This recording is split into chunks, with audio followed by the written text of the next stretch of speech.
पे लागी हो, दे दा बुलटिया के चाबी, हमार दिल देवरे पे लागी हो।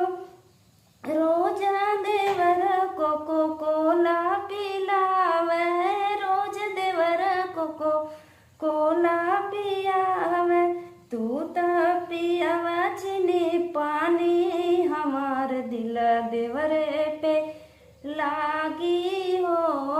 तू त पियावा चीनी पानी, हमार दिल देवरे पे लागी हो।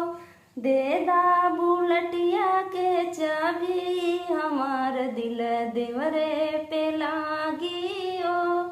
दे दा बुलटिया के चाबी, हमार दिल देवरे पे लागी हो।